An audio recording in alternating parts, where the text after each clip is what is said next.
परम पवित्र गोदावरीचं तीर आहे, भगवान शिवशंकराचं अंगण आहे.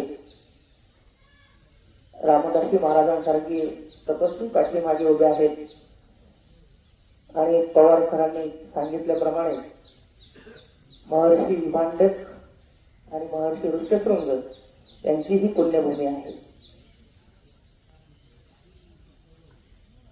खरं तर तुकोबराय जसं म्हणतात की पवित्र ते कुळ पावन तो देश जेथे हरीचे दास जन्म दिली. इथे हरीचे दासच नव्हे तर हरीचे स्वतः दास आहेतच, पण जगाला सुद्धा हरीची वाट दाखवणारे असे एकापेक्षा एक महात्मे होऊन गेलेले आहेत. बाजूला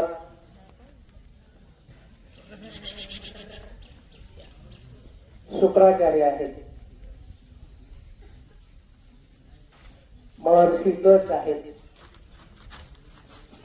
पूर्णतांब्यासारख्या ठिकाणाचा विचार केला तर महायोगी कांगदेव महाराज आहेत. अशी सगळी पुण्यवंतांची भूमी आहे.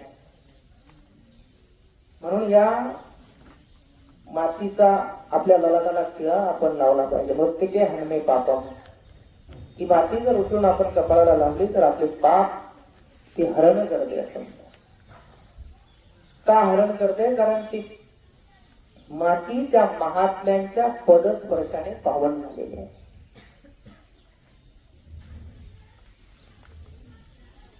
भगवान ज्या लोकांवर अतिशय प्रेम करतो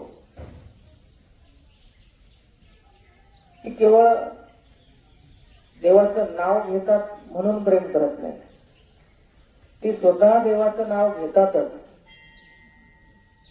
पण यारे होऊ नका रानभरी, यारे होऊ नका रानभरी, तो रस जो आहे स्वतः घेतातच, दुसऱ्यांना देतात आणि सगळ्यांच्या जीवनामध्ये आनंद फुलवण्याचं काम करतात.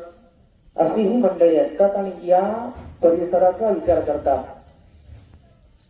महर्षी युगांतिकांपासून तर चांगदेव महाराजांपर्यंत अशी भगवंताच्या नामाची शिदोरी, भक्तीची शिदोरी, प्रेमाची शिदोरी, ज्ञानाची शिदोरी तुम्हा आम्हाला वाटणारे संत या ठिकाणी होऊन गेलेले आहेत.